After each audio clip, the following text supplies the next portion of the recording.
नमस्कार दोस्तों, स्वागत है आप सभी का online data first YouTube channel पर। इस वीडियो में हम बात कर रहे हैं एक बड़ी और लेटेस्ट अपडेट के बारे में, जो कि संबंधित है 27,000 नई टीजीटी पीजीटी भर्ती के विज्ञापन के बारे में। 27,000 नई टीजीटी पीजीटी भर्ती के विज्ञापन को लेकर, साथ ही साथ उसके कार्यक्रम के बारे में, साथ ही एक बड़ी अपडेट आप सभी के सामने और है जो कि संबंधित है 27,000 टीजीटी पीजीटी के अलावा 9,000 एलटी ग्रेड शिक्षक भर्ती के विज्ञापन को लेकर। हम बात करेंगे डिटेल में टीजीटी पीजीटी और एलटी ग्रेड को लेकर। चैनल को सब्सक्राइब करके बेल आइकन को दबा लें और वीडियो को लाइक कर दें, जिससे कि आपको रियल ऑथेंटिक जानकारी ऑनलाइन अडाफा स्टडी यूट्यूब चैनल के माध्यम से मिलती रहे। एक बड़ी अपडेट आप सभी के सामने है जो कि संबंधित है टीजीटी पीजीटी और एलटी ग्रेड के बारे में। आपने देखा होगा कि हाल ही में अगर बात की जाए उत्तर प्रदेश के अंदर, उत्तर प्रदेश की एलटी ग्रेड और टीजीटी पीजीटी दोनों की जो चीज़ें वो समान कर दी गई हैं। क्योंकि सबसे बड़ा कहने की समस्या जो होती थी वो ये थी कि वैसे तो एलटी ग्रेड और टीजीटी पीजीटी अलग अलग नाम से जानी जाती हैं, अलग अलग स्कूलों में होती है, लेकिन फोकस तो एक ही होता है। एलटी में क्या होता है कि आप कक्षा 9 से 10 तक के लिए पढ़ाते हैं, और जो आपके प्रवक्ता होते हैं वो 11th और 12th के लिए होते हैं। सेम टीजीटी और पीजीटी के लिए देखने के लिए मिलता है। टीजीटी में आप 9 से 10 और 11th से 12th पीजीटी में पढ़ाते हैं। तो डिफरेंस तो दोनों में कुछ नहीं था, लेकिन एक मेजर डिफरेंस था जिसकी वजह से समस्या होती थी, और वो क्या था? राजकीय विद्यालय और अशासकीय सहायता प्राप्त माध्यमिक विद्यालय। राजकीय विद्यालय वो होते हैं जो सरकार के 100% कंट्रोल में होते हैं, और दूसरे के तो नाम से ही पता चल जाता है। अशासकीय विद्यालय यानी कि शासन के तो नहीं होते, लेकिन उन पर थोड़ा बहुत कंट्रोल उनका होता है, और थोड़ा बहुत प्रबंधक के हाथ में चीज़ें चलती हैं। तो पूरे तरीके से सरकार में के अंडर में ना होने की वजह से बहुत सारी समस्याएं भी आती थी। अब इसी को लेकर आप सभी के सामने जानकारी निकल कर आ गई है कि पहले टीजीटी पीजीटी की योग्यता को सेम कर दिया गया, जिससे कि बार बार टीजीटी और एलटी की योग्यता को लेकर मामले कोर्ट में न जाए। क्योंकि जब एलटी ग्रेड की योग्यता को लेकर मामला कोर्ट में जाता था तो अभ्यर्थी कहते थे कि सर पीजीटी में तो ऐसा नहीं है। अब वो कहते थे वैसे तो दोनों सेम ही पोस्ट है। तो मामला जब कोर्ट में जाता था तो कोर्ट भी कंफ्यूज होती थी इस बात को लेकर। तो उन्होंने कहा कि भाई पहले तो योग्यता को लेकर क्लियर करो। फाइनली सरकार ने क्लियर कर दिया कि जो टीजीटी की योग्यता है वही आपकी एलटी ग्रेड की योग्यता है। हालांकि इसका एक फ़ायदा ये है कि विवाद खत्म होंगे तो भर्तियां जल्दी पूरी होंगी। अब ये कितनी जल्दी पूरी होंगी ये देखना दिलचस्प होगा। मुद्दे पे आ जाते हैं। मुद्दा आप सभी के लिए है जो अभ्यर्थी बीएड कर चुके हैं, यानी कि बीएड कर चुके हैं, बीएड करने के बाद में उत्तर प्रदेश में नौकरी का इंतजार कर रहे हैं। उनके लिए कहीं ना कहीं एक बड़ी राहत की खबर सामने निकल कर आ रही है, क्योंकि उत्तर प्रदेश शिक्षा सेवा चयन आयोग के माध्यम से टीजीटी पीजीटी और उत्तर प्रदेश लोक सेवा आयोग के माध्यम से एलटी ग्रेड भर्ती को लेकर जो रास्ते हैं वो साफ कर दिए गए हैं। अगर हम बात करें एलटी ग्रेड को लेकर, तो जो योग्यता से संबंधित विवाद था वो पूरे तरीके से समाप्त हो गया है। एक मामला था नियमावली के बारे में, जिसको लेकर प्री और मेंस की वजह से चीज़ें रुकी हुई थी। अच्छी बात यह है कि प्री और मेंस को लेकर भी चीज़ें स्पष्ट कर दी गई हैं, यानी कि अब प्री और मेंस में भी कोई समस्या बची नहीं है। तो अब एलटी ग्रेड शिक्षक भर्ती को लेकर अगर बात की जाए तो उत्तर प्रदेश लोक सेवा आयोग के हाथ में चीज़ें आ चुकी हैं। अध्याचन उनको पहले से भेजा जा चुका है। और जब हम बात एलटी ग्रेड को लेकर करते हैं तो कई अभ्यर्थी ये भी पूछते हैं कि सर एलटी ग्रेड में क्या सिर्फ एलटी ग्रेड की ही आएगी या जीआईसी प्रवक्ता भी है? बिल्कुल, जीआईसी प्रवक्ता के भी पद आपको देखने के लिए मिलेंगे।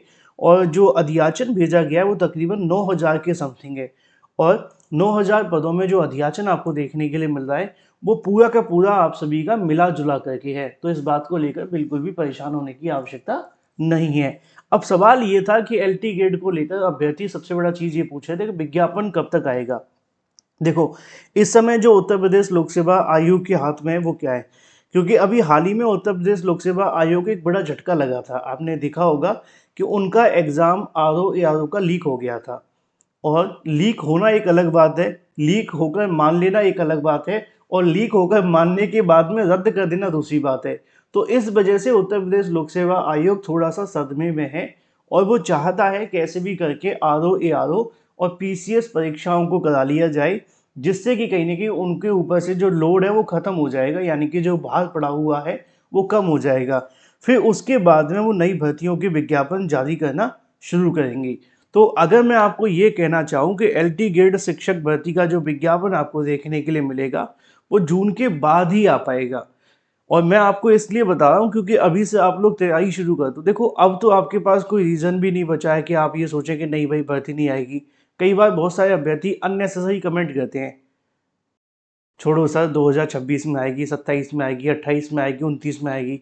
सही बताऊं तो ये जो ऐसे कमेंट करते हैं ना, ये रेंचो हैं। रेंचो की बात करो, रेंचो देखा ना जो आपको देखने के लिए मिला था थ्री इडियट में, जो खुद पढ़ता नहीं था, मतलब दिखाने के लिए लोगों को कहता था कि नहीं भाई मैं तो नहीं पढ़ता, और बाद में टॉप कर जाता था। तो ये ऐसे रेंचो से आपको बचने की आवश्यकता है। ये पढ़ाई करते रहते हैं, अंदर अंदर आपको बोलते हैं तो भर्ती नहीं आएगी नहीं आएगी, और आपका क्या होता है कि आपका कंसंट्रेशन कम हो जाता है। तो एलटी गेट की तैयारी करने वाले अभ्यर्थियों के लिए ये एक बैकअप कॉल है। अगर आप इसमें आवेदन करना चाहते हैं तो इसका विज्ञापन आप सभी के सामने जून के बाद कभी भी देखने के लिए मिल जाएगा। ज़्यादा नहीं, 30 35 40 दिन का इंतज़ार है। जैसे ही इंतज़ार समाप्त होगा विज्ञापन आपके सामने होगा। पैटर्न इतना आसान नहीं है कि आप विज्ञापन आने के बाद तैयारी करें फिर ये कहते हुए मुझे थोड़ा संदेह हो जाएगा कि आप सिलेक्शन ले पाएंगे, क्योंकि सिलेबस बहुत बड़ा होता है, नेगेटिव मार्किंग होती है सबसे बड़ी चीज़। दूसरी है आपकी टीजीटी पीजीटी भर्ती के बारे में। टीजीटी पीजीटी को लेकर आप जानते हैं कि जो आपकी भर्ती निकाली गई है 4163 पदों पे, इसके अंदर आपके जो पद हैं वो अलग हैं, लेकिन इसके अलावा भी टीजीटी पीजीटी के बड़ी संख्या में पद खाली हैं। कभी 27,000, कभी 30,000, तो कभी 35,000, अलग अलग न्यूज़पेपर में आपको जानकारी मिलती रहती है। और इन पदों को लेकर आप सभी को मैं बताता भी रहता हूँ। अब इन पदों के संबंध में भी जो उत्तर प्रदेश शिक्षा सेवा चयन आयोग है बार बार निदेशालय के साथ में बैठक कर रहा है। कई बार निदेशालय के साथ में हुई बैठकों के क्रम में उन्होंने रिक्त पदों के अध्याचन भी मांगे हैं, और ये भी कहीं ना कहीं मैंने आपको बताया कि इसके अध्याचन को लेकर उन्होंने कहा भी है कि कोई बात नहीं, अगर अध्याचन नहीं आ पा रहे हैं तो चलो मई के लास्ट में भेज दो, मई में नहीं आ पाते हैं तो जून में भेज दो, यानी कि एज सुन एज पॉसिबल अध्याचन भेजने की बात की जा रही है। और आयोग भी इस बात को लेकर आश्वस्त है कि अगर हमें इसके अध्याचन जून के बाद भी मिल जाते हैं तब भी हम इसका विज्ञापन निकाल देंगे। तो देखो एक बात तो कन्फर्म है कि टीजीटी पीजीटी की नई भर्ती का विज्ञापन जारी होगा और 100% होगा। कब तक होगा? जून के बाद हो सकता है, जून के या 1 डेढ़ महीने बाद देखने के लिए मिल जाएगा, या जो पुरानी भर्ती चल रही है उसके पूरे होने के बाद जारी हो जाएगा, लेकिन आ जाएगा। इस साल के लास्ट में आते आते आपको एक नई भर्ती देखने के लिए मिल जाएगी, लेकिन वो आपको तभी मिलेगी जब आप उसके लिए प्रिपरेशन करेंगे। कहीं ऐसा ना हो कि आप इंतज़ार करते रह जाएं और भर्ती आके चली भी जाए, क्योंकि ऐसा होता है उन अभ्यर्थियों के साथ में जो प्रिपरेशन नहीं कर रहे होते। तो अब आपको कहीं ना कहीं थोड़ा फोकस करने की आवश्यकता है और अपनी तैयारियों पर ध्यान देने की भी। टीजीटी पीजीटी 2022 के बाद में फिर आपको एक नई टीजीटी पीजीटी भर्ती आपका इंतजार कर रही है। अगर आप तैयार हैं तो कॉपी किताब उठा करके प्रिपरेशन शुरू कर दो। इस वीडियो को बनाने का जो मोटिव था वो मेरे जो छोटे भाई बहन हैं उनको समझाने का कि अब आपको समय है, तैयारी करें, कॉपी किताब उठाएं और एक बार फिर से लग जाएं। ये साल आपका होगा, मेहनत अच्छे से की तो नौकरी भी मिल जाएगी। Thank you for watching this video.